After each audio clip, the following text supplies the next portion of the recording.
Olá, irmão, saúdo cada um de vocês com a graça e a paz do nosso Senhor Jesus Cristo, amém? Meu nome é Miriam Anitta, estamos aqui para estudarmos um texto do irmão Aderson Silva Costa, que é lá do Amazonas, de Manaus, cujo nome é Cultivando Ervas Daninhas. Eu não escrevi esse texto, foi o irmão Aderson Silva Costa que escreveu e eu vou contar para vocês aquilo que eu entendi. E esse texto foi escrito para o Manancial, que é um livro publicado pela União Feminina Missionária Batista do Brasil, que oferece mensagens escritas através da palavra de Deus, que é a Bíblia, com o objetivo de inspirar, confortar, fortalecer e edificar espiritualmente a nossa vida. Vocês sabem, eu não escrevi o texto, foi o irmão Aderson. O que eu vou fazer então? Vou ler para vocês e contar aquilo que eu entendi.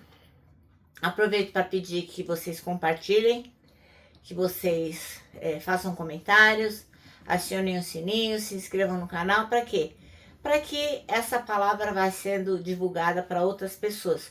Que à medida que o algoritmo vê que tem movimento naquilo que a gente postou, aí ele vai difundindo então a mensagem, tá bom? E agora eu vou pedir para os irmãos que orem comigo. E vamos pedir ao Senhor que nos mostre o que precisamos aprender. Senhor Jesus, em Teu nome pedimos a Tua bênção, para que possamos compreender a Tua palavra, que ela possa entrar no nosso coração e nos transformar. Amém. Bom, irmãos, então hoje nós vamos ler, é um livro que dificilmente as pessoas se dedicam muito, infelizmente. Nós vamos ler o 2º capítulo do livro de Juízes. Algumas pessoas falam, Juízes, Números, Deuteronômio, eu nem leio muito porque eu não entendo. Mas sim, toda a palavra é inspirada por Deus. E nós temos que nos dedicar a toda a palavra, tá bom? Nós vamos ler Juízes 2. E esse capítulo aí vai apresentar uma mensagem super poderosa sobre a fidelidade a Deus e as consequências de a gente não ser obediente. Uma das coisas que nós vamos aprender hoje é sobre a infidelidade do povo de Israel. Aí quando o irmão Josué morreu, que era um grande líder, né? Os israelitas, o que eles fizeram? Se afastaram de Deus. Eles não expulsam totalmente o povo estrangeiro que estava lá em Canaã, como Deus tinha mandado. E aí eles começam a aprender outras coisas, como adorar outros deuses, especialmente os cananeus, deuses cananeus, como Baal e Astarote. E o que acontece? Quais são as consequências da desobediência? Deus permite que os inimigos de Israel acabem oprimindo o povo, né? E o texto vai mostrando um ciclo, uma engrenagem que é mais ou menos assim. O povo peca, sofre opressão, clama a Deus, Deus levanta um juiz, aí a libertação, e aí o povo volta a pecar, aí de novo sofre opressão, de novo clama a Deus, Deus levanta um juiz, a libertação, e aí o povo volta a pecar. Enfim, esse ciclo se repete ao longo de todo o livro de Juízes. Mas o que tem de mais importante? A misericórdia de Deus, né? Mesmo diante da infidelidade do povo, Deus ouve o clamor. Deus fala, nossa, esse povo aí tá clamando, tá pedindo por socorro, né? E aí o que Deus faz? Ele levanta juízes, que são os líderes, né? Para quê? Para libertar Israel e restaurar a paz temporária. Isso mostra o quê? Que Deus é justo e também é misericordioso.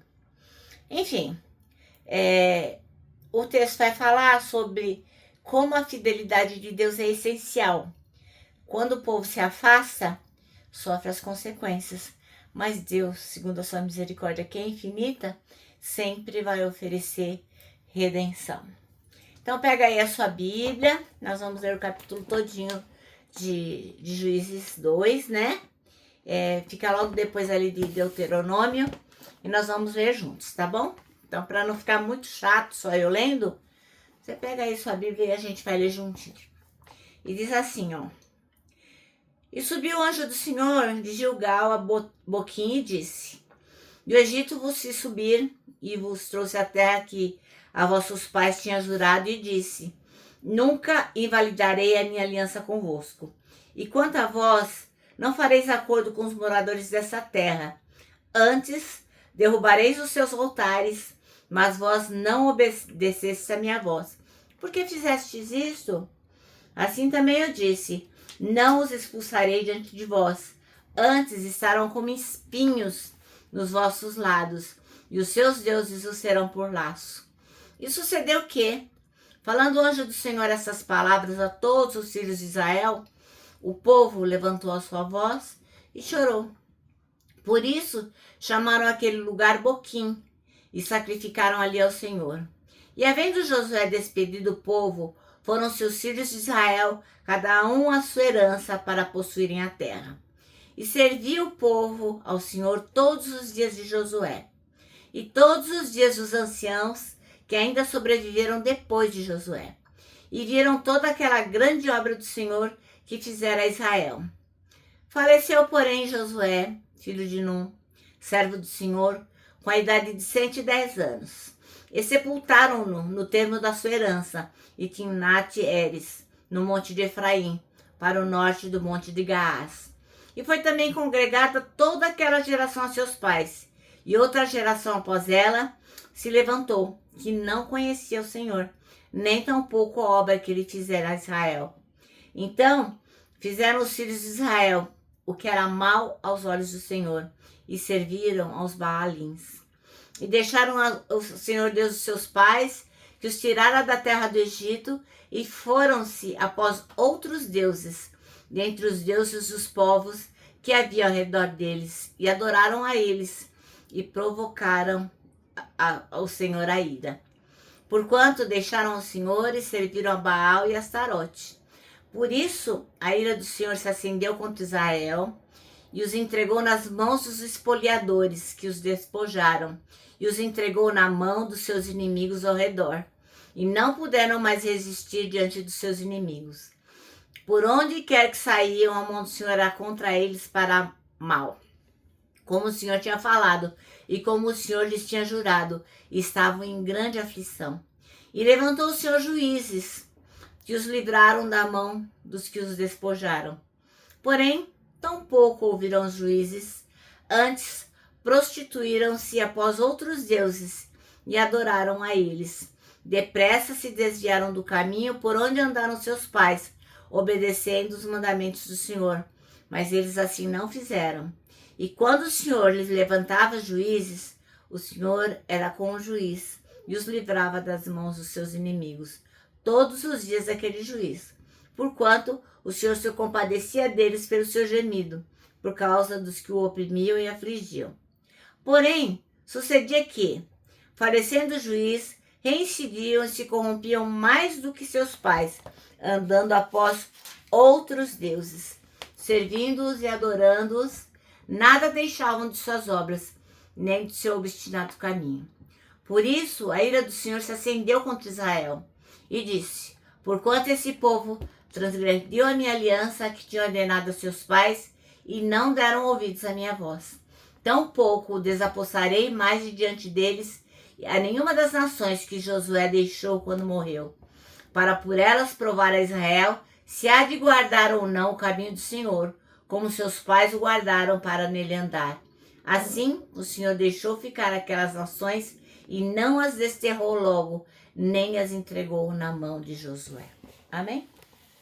Bom, irmãos, então, o nosso texto chama-se Cultivando Ervas Daninhas. E o irmão Aderson escolheu o versículo 10 para ser o versículo-chave. E diz assim, ó: toda aquela geração e também morreu e foi reunida aos seus pais, e depois dela se levantou uma nova geração que não conhecia o Senhor, nem as obras que ele havia feito por Israel. Então a pergunta que não quer calar é: você conhece alguém que cultive ervas daninhas? Acho que não, né? Eu também não. Por quê? Porque a erva daninha não precisa cultivar, ela cresce sozinha. É só deixar a terra sem nenhum cuidado e as ervas daninhas vão crescendo e se desenvolvem com bastante robustez. E aí a gente pode relacionar as ervas daninhas à falta do zelo cristão. Porque eu já ouvi pais dizendo assim: eu não fico falando pro meu filho não sobre fé, não direciono meus filhos, eu nem não influencio com relação à religião sobre Deus. Quando eles crescerem, eles vão decidir aquilo que eles querem fazer, né? Eu que não vou ficar doutrinando. Muito bem. A gente parece, né, que é um ponto de liberdade, é uma pessoa sensata, mas não é. Na verdade, é absurdo isso, né? Você deixar a criança crescendo sem limite, sem orientação, sem que você possa ensinar as verdades eternas. Porque essa filosofia de educação foi adotada pelas gerações dos israelitas, como a gente acabou de ler. O que aconteceu? Josué morreu e as pessoas não tinham aprendido como elas deveriam amar a Deus, como deviam adorá-lo, como deveriam obedecê-lo, respeitá-lo. E o povo se perdeu, né? A gente acabou de ler isso, que vai mostrar as consequências desastrosas das pessoas abandonarem a Deus. Bom, é semeadura, tudo é semeadura. Se você não semeia, como que você vai colher? E se a sua semente não é semente frutífera, como é que vai produzir algo de bom? Não, só vai dar erva daninha, só vai dar mato. Então, a criança que cresce sem conhecer a palavra de Deus, sem receber a orientação do caminho, sem nenhum direcionamento, o que ela vai produzir? Incredulidade, né? Logicamente, vai ser incredulidade, corrupção, idolatria, maldade, vícios, porque ela não tem limite, ela não sabe de nada. Tá tudo bem, né? Meu pai falou que eu podia escolher, a minha consciência é o meu mestre, e isso vai dar ruim, fatalmente. Então, é bom que a gente se lembre do que a gente acabou de ler. Vamos aprender com a lição negativa de Israel. Eles se afastaram de Deus porque não passaram para os seus descendentes o que era importante e depois se deram muito mal. Então, jamais a gente pode deixar que os nossos filhos cresçam sem conhecer o Senhor e as maravilhas das obras que Ele fez.